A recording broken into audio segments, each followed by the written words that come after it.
Hi hello నమస్తే welcome back to my channel MMV Telugu channel. ఈరోజు మనం అందమైన శత్రువుతో 60 రోజులు పార్ట్ 6లోకి వచ్చేసాము.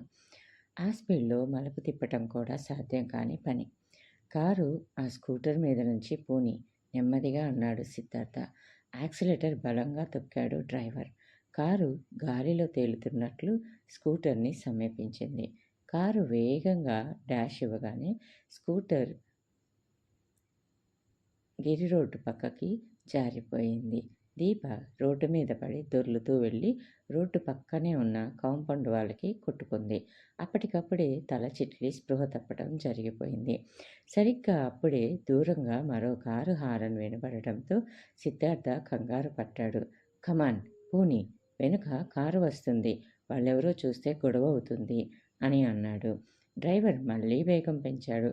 కొద్ది క్షణాల్లో ఇంటికి చేరుకున్నాడు అతను. శ్రీరంజని అతని కోసమే ఎదురు చూస్తుంది ఆతృతగా. ఏం జరిగింది అని అడిగింది ఆమె. స్కూటర్ కారుతో డాష్ ఇచ్చి యాక్సిడెంట్ చేశాను. దీప చనిపోయి ఉంటుంది, లేదా తీవ్రమైన గాయాలతో 1-2 రోజులు బ్రతకవచ్చు ఈలో అని అన్నాడు. ఈలోగా ఇంకొక కారు రావడంతో అక్కడి నుంచి వెంటనే రావాల్సి వచ్చింది అని చెప్పగానే శ్రీరంజనికి భయం వేసింది. ఒకవేళ ఆమె చావకపోతే అని అడిగింది. సిద్ధార్థ నవ్వాడు. పిచ్చిదానిలా మాట్లాడుకు. గవర్నమెంట్ హాస్పిటల్లో చేరిన వాళ్ళెవరైనా ప్రాణాలతో బయటపడతారా అని అడిగాడు నవ్వుతూనే. ఆ మాట నిజమే, కానీ ఒకవేళ ఆమెకు ప్రమాదకరమైన గాయాలు తగలకపోతేనో అని అంది. ఇంపాసిబుల్. ఆమె బ్రతకడం కష్టమని చెప్తున్నాను కదా. ఒకవేళ బ్రతికినా పర్వాలేదు, హాస్పిటల్లోనే ఆమెను చంపేయొచ్చు. అది ఇంకా తేలిక. హాస్పిటల్లో చచ్చిన వాళ్ళ గురించి కేసు కూడా ఉండదు, మన మీద అస్సలే అనుమానం రాదు అని అన్నాడు. ఇక అతని మాటలు శ్రీరంజనికి చాలా సంతృప్తిని కలిగించినాయి. ఇక దీపను కారులో వెళ్తున్న డాక్టర్ ఒకతను చూశాడు. వెంటనే ఆమెను తన కారులో తీసుకెళ్లి హాస్పిటల్లో చేర్పించాడు. ఆమెకు గాయాలు తగిలాయి, కానీ మరీ ప్రమాదకరమైన గాయాలు కాదని అర్థమైంది అతనికి. కానీ తలకు తగిలిన దెబ్బే అతనికి కలవరం కలిగిస్తుంది. మరి కాసేపట్లో పోలీసులు వచ్చి కేసు నమోదు చేసుకున్నారు. తెల్లారేసరికల్లా ఎక్స్రేలు, ఇతర పరీక్షలు పూర్తయిపోయాయి. ఆమె పరిస్థితి ప్రమాదకరం కాదని తెలిసాక ఇంటికి వెళ్ళిపోయాడు అతను. ప్రైవేటు హాస్పిటల్ ట్రీట్మెంటు అయి ఉన్నట్లయితే దీప త్వరలోనే స్పృహలోకి వచ్చి ఉండేదేమో, కానీ అది గవర్నమెంట్ హాస్పిటల్ అవ్వడంతో ఆమన్నాడు ఉదయానికి కానీ ఆమెకు స్పృహ రాలేదు. కళ్ళు తెరుస్తూనే భయంకరమైన మూలుగులతో వరుసగా బెడ్ మీద ఉన్న పేషెంట్లు కనిపించారు ఆమెకి. కొద్ది క్షణాలు ఆమెకేమీ అర్థం కాలేదు. మంచం మీద నుంచి లేచి కూర్చోబోయింది, కానీ చెయ్యి చురుక్కుమంటూ నొప్పి పుట్టింది. అప్పుడు గమనించింది, సెలైన్ బాటిల్స్ నుంచి ఒక్కొక్క చుక్క తన శరీరంలోకి ఎక్కుతుంది. మళ్ళీ మంచం మీద వెనక్కి వాలింది ఆమె. తలంతా విపరీతమైన నొప్పి పుట్టడం ప్రారంభించేసరికి చెయ్యి నెత్తి మీద పెట్టి తడిమింది. తలకు పెద్ద బ్యాండేజ్ కట్టబడి ఉంది. అంటే తనకేదో ప్రమాదం జరిగి దెబ్బలు తగిలాయన్నమాట. కానీ ప్రమాదం ఎలా జరిగింది, ఎక్కడ జరిగింది అని ఎంత ఆలోచించినా ఆమెకేమీ అంతుపట్టడం లేదు. అసలు తనిక్కడికి ఎలా వచ్చింది, ఈ హాస్పిటల్లో ఎవరు చేర్చారు అని ఆలోచిస్తుంది. ఇది గవర్నమెంట్ హాస్పిటల్ అని తెలుస్తూనే ఉంది ఆమెకి.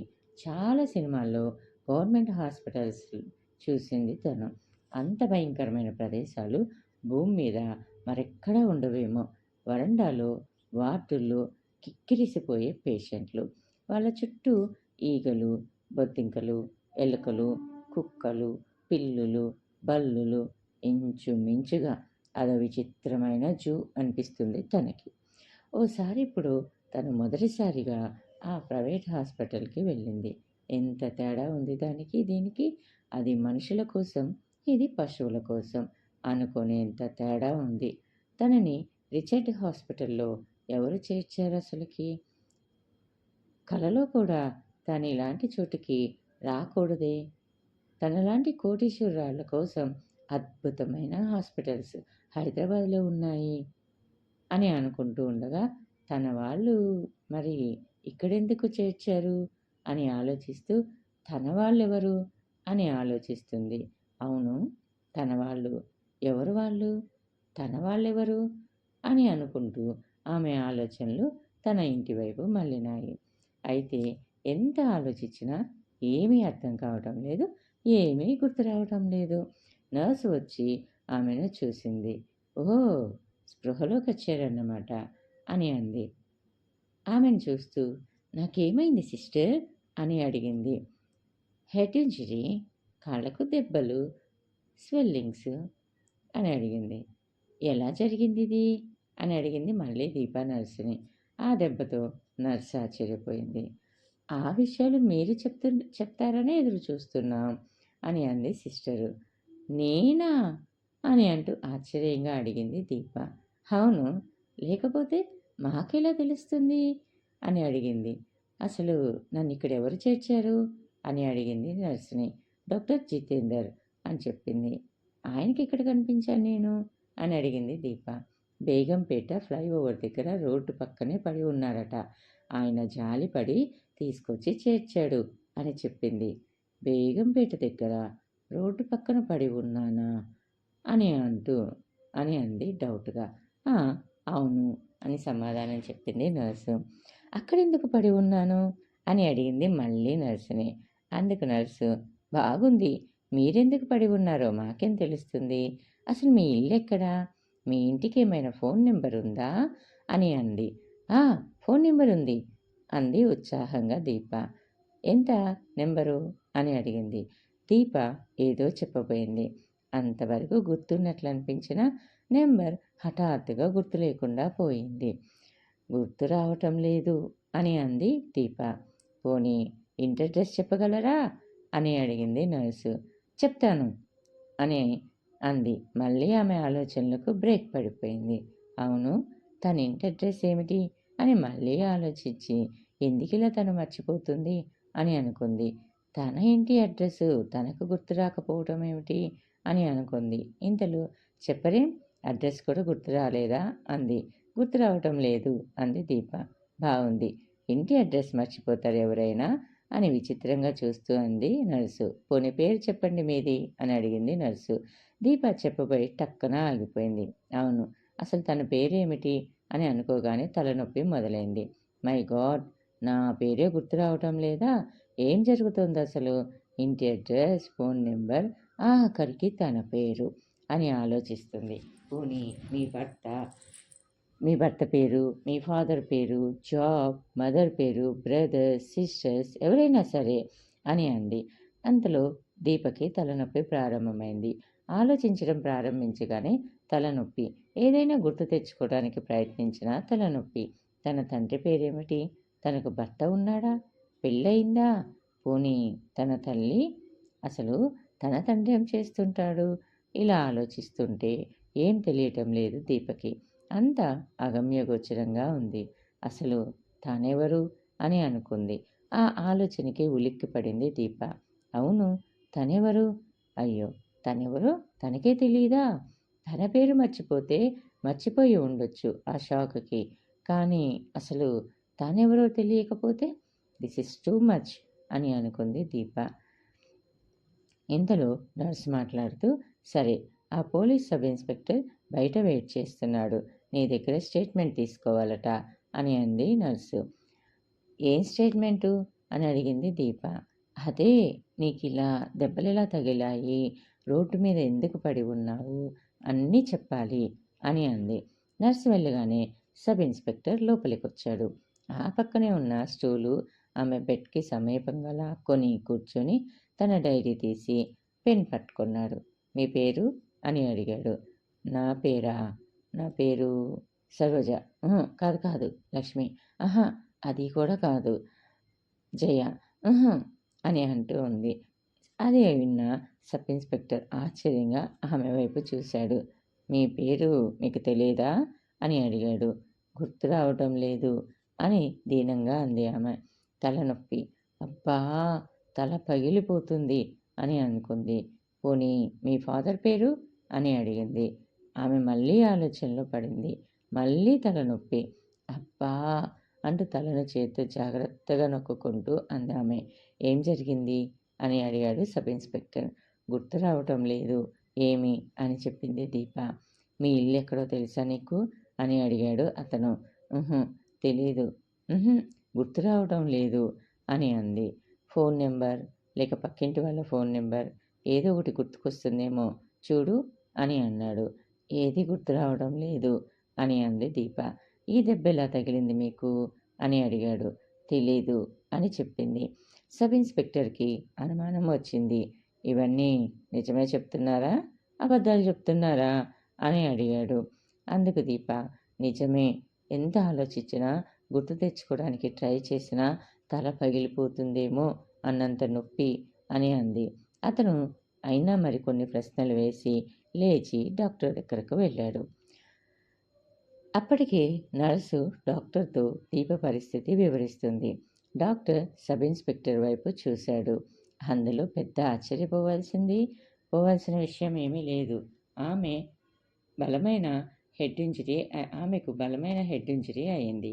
కాబట్టి ఒకసారి జ్ఞాపక శక్తి దెబ్బతినటానికి అవకాశం ఉంది. క్రమేపీ మళ్ళీ కోలుకొని తిరిగి జ్ఞాపక శక్తి పొందే అవకాశం ఉంది అని అన్నారు.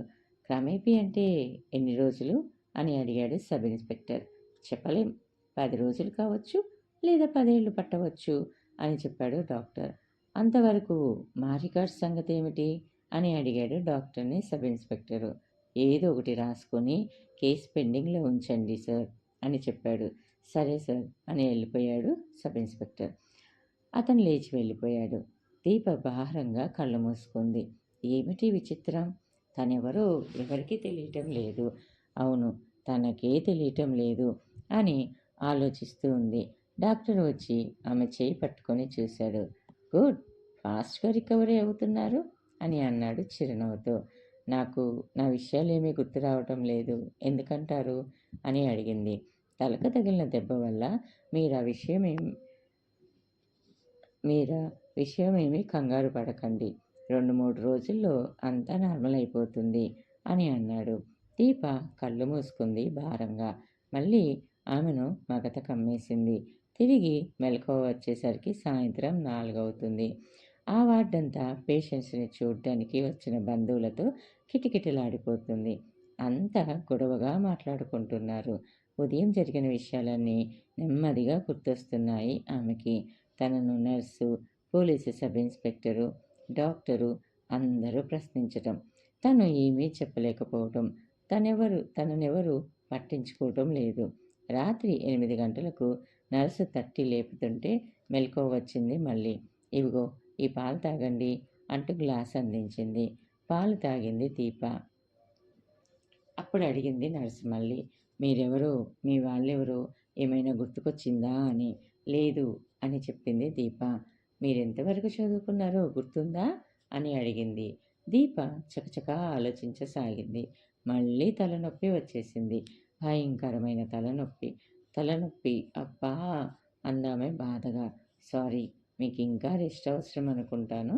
రేపు మార్నింగ్ వచ్చాక అన్నీ చెబుదురు గాని అని అంటూ ఆమె వెళ్ళిపోయింది. మళ్ళీ నిద్రలో మునిగిపోయింది ఆమె. తిరిగి రాత్రి 2 గంటలకు మెలకువ వచ్చింది. అప్పుడు ఆమె మరోసారి జరిగిందంతా గుర్తు తెచ్చుకోవటానికి ప్రయత్నించసాగింది. తన ఇల్లు, తన తండ్రి, తల్లి. తన తండ్రి పేరు నిరంజన్. అవును, తను సిమ్లాలో చదువుతుండేది. ఫ్రెండ్స్తో సెలవులకు హైదరాబాద్ వచ్చింది అని అనుకుంటూ ఆమెకు అంతా గుర్తొచ్చేసింది. ఇంటికి రావటం, ఫ్రెండ్స్తో టూర్కి వెళ్ళటం, ఆగ్రాలో ఉండగా తన తండ్రి చనిపోయిన విషయం తెలిసి వెనక్కి రావటం, ఏడుస్తూ గడపటం, జ్ఞాపకాల సుడులు తిరుగుతూ వస్తున్నాయి. ఆ రాత్రి తను మెలకువ వచ్చి గదిలోంచి బయటకు వచ్చి నిలబడేసరికి రంజని ఓ మగ వ్యక్తి తనను చంపాలని ప్లాన్ చేస్తున్న మాటలు వినటం, తను పారిపోవటం, తన స్కూటర్ను వెనుక నుంచి ఓ కారు డాష్ ఇవ్వటం, ఇలా అన్ని ఆలోచనలు వచ్చినాయి. అవి రాగానే ఆమె భయంతో వణికిపోయింది. అవును, తనను ఎవరిదో కారు, కావాలనే వచ్చి డాష్ ఇచ్చింది అని ఆలోచించింది. ఎవరై ఉంటారు? ఎవరి కారై ఉంటుందది అని మళ్ళీ ఆలోచించింది. తన కిటికీలో నుంచి ఒక్క క్షణం చూసింది. ఆ డిమ్ లైట్లో అతని ముఖం అస్పష్టంగా కనిపించింది. అతన్ని అంతకు ముందెప్పుడు తను చూడలేదు. అతని పక్కన తన స్టెప్ మదర్ శ్రీరంజని. వాళ్ళు తననెందుకు చంపాలనుకున్నారు అని ఆలోచిస్తూ ఉండగానే మళ్ళీ తలనొప్పి తెరలు తెరలుగా వస్తుంది. ఎందుకో తెలియదు, కానీ తనను చంపేయడానికి జరిగిందా ప్రయత్నం? ఎందుకు చంపాలనుకున్నారు? తనతో శత్రుత్వం లేదే ఆమెకు. అసలు తను పుట్టిన దగ్గర నుంచి సిమ్లాలోనే చదువుకుంది. అక్కడే హాస్టల్లో ఉంది. సెలవుల్లో కూడా సాధారణంగా హైదరాబాద్ వచ్చేది కాదు. తన తండ్రి వచ్చి తనను హాలిడే టూర్కి తీసుకెళ్ళేవాడు. మరింత శ్రీరంజనికి తన మీద శత్రుత్వం ఎందుకు అని ఆలోచిస్తున్న కొద్దీ తలనొప్పి పెరిగిపోతుంది. మధ్య మధ్యలో ఆలోచించటం ఆపక తప్పటం లేదు ఆమెకి. అకస్మాత్తుగా ఆమెకు సిమ్లాలో తను చూసిన ఓ హిందీ సినిమా గుర్తొచ్చింది. అందులో తల్లి తండ్రి చనిపోయిన ఓ అమ్మాయి ఆస్తి కోసం ఆమె బంధువులే ఆమెను హత్య చేయడానికి ప్రయత్నిస్తారు. ఆ విషయం తెలిసి ఆమె తన ప్రియుడి సాయంతో ఆ ప్రమాదం నుంచి బయటపడుతుంది. ఇలా ఆలోచిస్తూ ఉండగానే హఠాత్తుగా ఆమె గుండె వేగంగా కొట్టుకోసాగింది. ఒక్కసారిగా విపరీతమైన తలనొప్పి. చటుక్కున మంచం మీద నుంచి లేచి కూర్చుంది. భయం నరాల్లోంచి పాకుతున్న ఫీలింగ్. ఒకవేళ తనను కూడా చంపేస్తే ఆ ఆస్తి ఎవరికి దక్కుతుంది అని ఆలోచించింది. ఇంకెవరున్నారు? తన మారుటి తల్లి శ్రీరంజని. అయితే శ్రీరంజనే తనను హత్య చేయటానికి ప్రయత్నించిందా? మరి ఆ మగ వ్యక్తి ఎవరు? తనంతకు ముందెన్నడూ చూడలేదతన్ని అని ఆలోచిస్తూ ఉండగా నర్సు వచ్చిందామె బెడ్ దగ్గరకు. ఏమిటి కూర్చున్నారు? ఎనీ ప్రాబ్లం అడిగిందామె సౌమ్యంగా. నో, నథింగ్ భయంగా అందామె. పడుకోండి అంటూ ఆమె దీపను మళ్ళీ పడుకోబెట్టింది. చేతికి గుచ్చిన గ్లూకోజు సిరింజ్లన్నీ తీసేసింది ఆమె. దీపకు నిద్ర పట్టడం లేదు. తను ఈ ప్రమాదం నుంచి ఎలా బయటపడాలో తెలియటం లేదు. హాస్పిటల్ నుంచి ఇంటికి వెళితే తనను తప్పకుండా చంపేస్తారు. తను బ్రతికి బయటపడాలంటే ఇంటికి వెళ్ళకూడదు. ఇంకెక్కడికైనా పారిపోవాలి. కానీ ఎక్కడికి పోగలదు తను? తనకెవరున్నారని? కేవలం కొద్దిమంది స్నేహితురాండ్రు. అంతేకాని ఎక్కడికి వెళ్ళినా ఎవరి దగ్గరున్నా తనను వెతికి చంపటం వాళ్లకు కష్టమేమీ కాదు.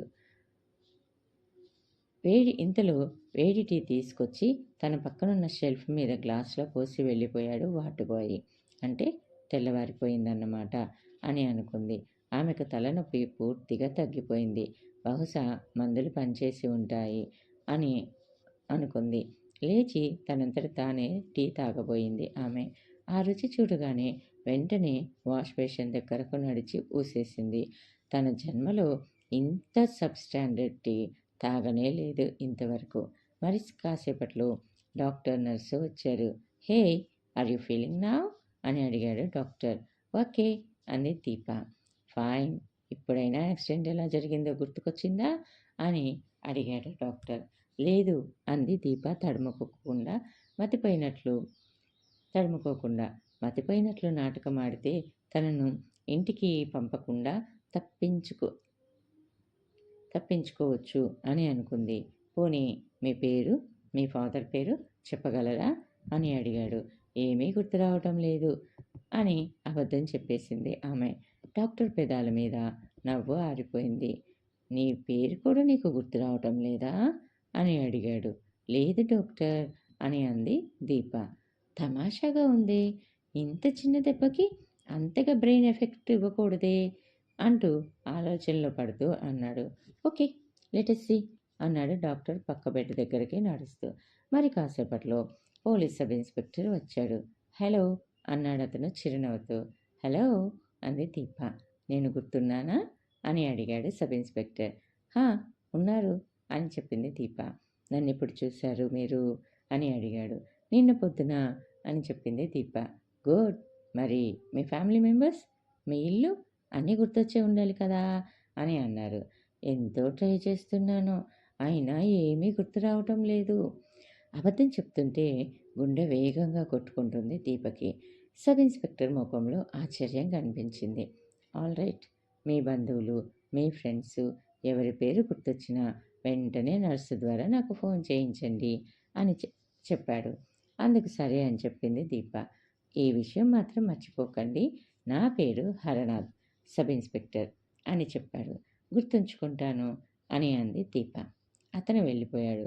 మధ్యాహ్నం వాళ్ళు పెట్టే భోజనం 2 ముద్దలు తినేసరికి వాంతి వచ్చినట్లయింది. భోజనం అనేది ఇంత దారుణంగా కూడా ఉంటుందని మొదటిసారి ఆమెకు తెలిసింది. ఆ రోజంతా కూడా ఆలోచనతోనే గడిచింది ఆమెకు. సాయంత్రం మళ్ళీ హరినాథ్ వచ్చాడు తన సైన్యంతో. ఎనీ ఇంప్రూవ్మెంట్ అని అడిగాడు. నథింగ్ అని అంది ఆమెకి. అతనికి ఏం చేయాలో అర్థం కాలేదు. హెడ్ కానిస్టేబుల్ని పిలిచాడు అతను.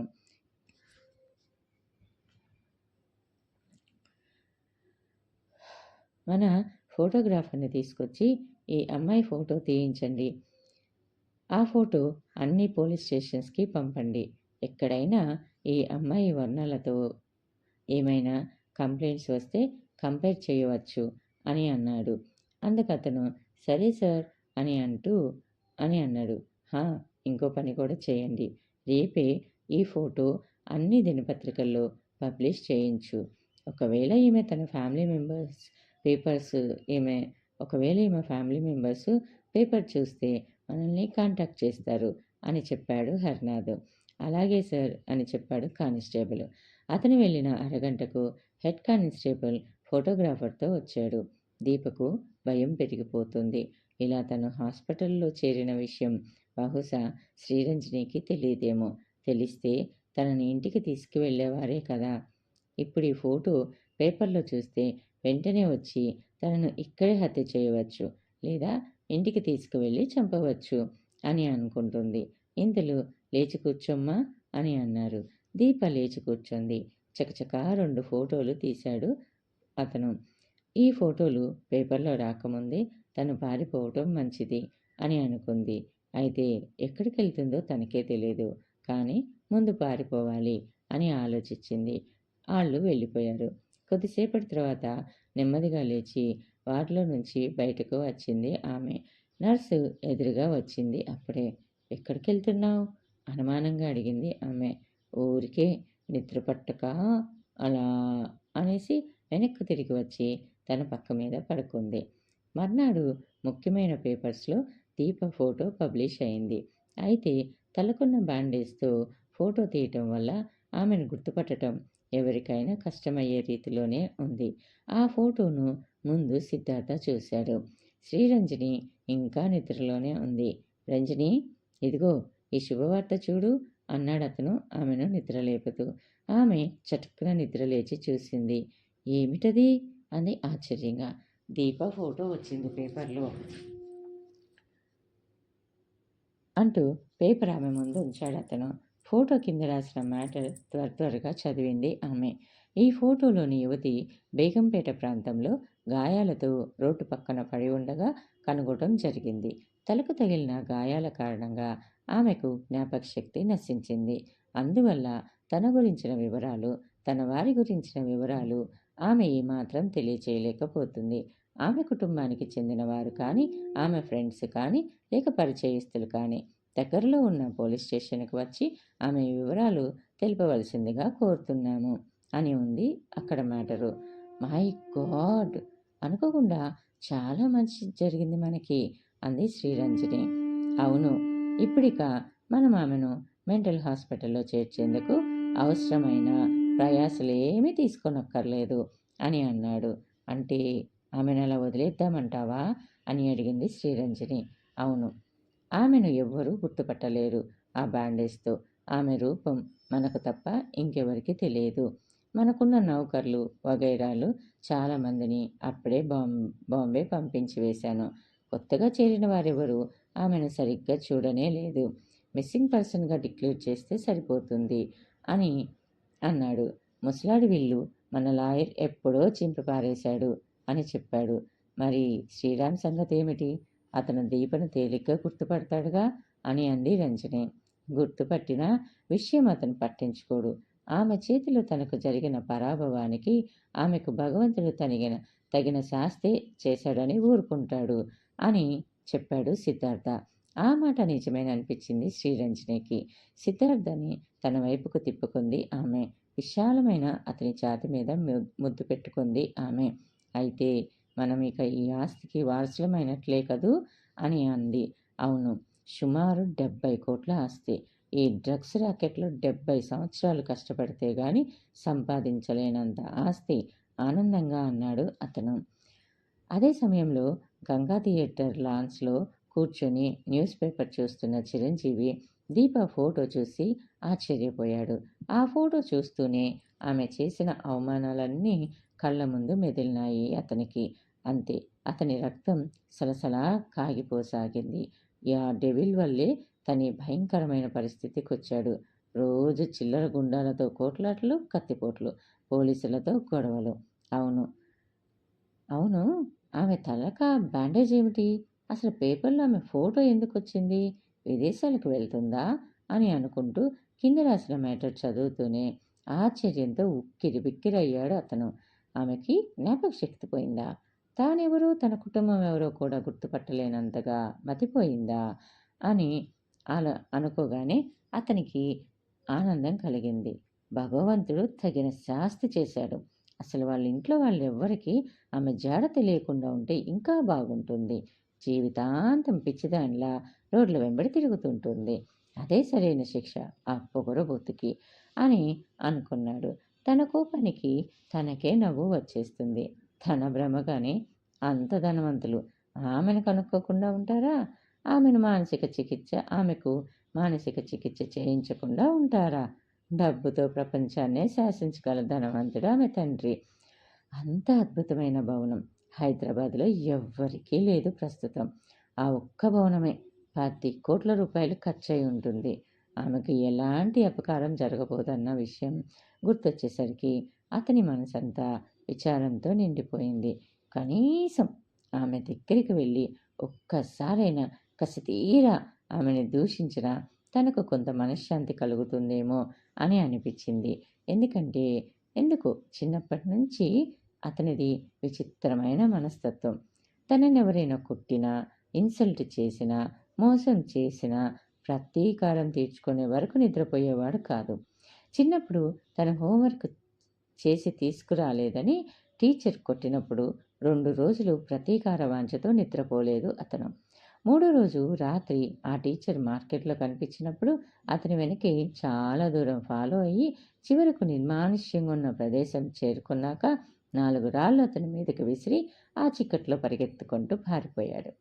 మర్నాడు ఆ టీచర్ తలకు కట్టుకొని క్లాస్కి వస్తుంటే చూశాక కానీ తనలో ప్రతీకార వాంఛ చల్లారలేదు. అలాగే తను 10th చదువుతున్నప్పుడు ఆటల పోటీల్లో రాజేశ్వరరావుతో గొడవ పడినప్పుడు రాజేశ్వరరావు వెళ్ళి ఇంకో 2 స్నేహితులతో వచ్చి తనని అటాక్ చేసి బాగా కొట్టి పారిపోయారు. తను ఆ రోజు నుంచి రాజేశ్వరరావు ఒక్కడే కనిపిస్తాడేమోనని నెల రోజులు ఎదురు చూశాడు. చివరకు ఓ రోజు సినిమా హాల్లో కనిపించాడు. సినిమా అయ్యాక వాడు ఫ్రెండ్స్తో పాటు సైకిల్ మీద వెళ్తుంటే తను వాళ్లకు తెలియకుండా వెంబడి పరిగెత్తాడు. 5 కిలోమీటర్ల దూరం పరిగెత్తాక అతను సైకిల్ దిగి వెళ్ళిపోయాడు. రాజేశ్వరరావు ఒంటరిగా సైకిల్ మీద కొద్ది దూరం వెళ్ళాడో లేదో వెనుక నుంచి వెళ్ళి సైకిల్ని లాగి పడేశాడు. రాజేశ్వరరావు కింద నుంచి లేచే లోపల చాలా బలంగా అతని ఛాతి మీద, వీపు మీద, భుజాల మీద తన కాళ్ళతో తన్నాడు. 5 నిమిషాల్లో రాజేశ్వరరావు కింద నుంచి లేచి కూర్చోలేని స్థితికి వచ్చేశాడు. 2 చేతులు ఎత్తి తనకు దండం పెట్టాడు. అయినా తనలో ప్రతీకార వాంఛ తీరలేదు. అతని సైకిల్ని తీసుకెళ్ళి ఆ పక్కనే ఉన్న ఎలక్ట్రికల్ పోల్ కేసి కొట్టి మళ్ళీ ఉపయోగించడానికి పనికి రాకుండా చేసి అవతల పారేసి వచ్చేశాడు. ఆ తర్వాత తన మీదకొచ్చిన వాడి ఫ్రెండ్ని అటాక్ చేసి బాగా కొట్టి బట్టలు చింపి వదిలాడు. ఇలా ఎన్నో సంఘటనలు. తను రివెంజ్ తీసుకోవడానికి సాహసం చేయలేకపోయిన వ్యక్తులు ఇద్దరు. ఒకడు గాంధీ, తనకు ఇస్తానన్న డబ్బు ఎగ్గొట్టాడు. రెండోది దీప, తన బ్రతుకు దుర్భరం చేసేసింది. ఆ ఇద్దరిలో గాంధీ మీద తను రివెంజ్ తీసుకోబోతున్నాడు. ప్రతి నెల అతనికి ఇవ్వాల్సిన 2000 అతను మోసగించిన మొత్తం తీరే వరకు అతనికి ఇవ్వదలుచుకోలేదు. దానివల్ల అతనితో వైరం వస్తుంది. తనకు సమస్యలు చుట్టుకుంటాయి. అయినా పర్లేదు. తనలోని ప్రతీకార వాంఛ అలాంటిది. అతను తనకి ఇవ్వాల్సిన 5000 ఎప్పటికైనా వసూలు చేసుకోవాలనుకున్నాడు.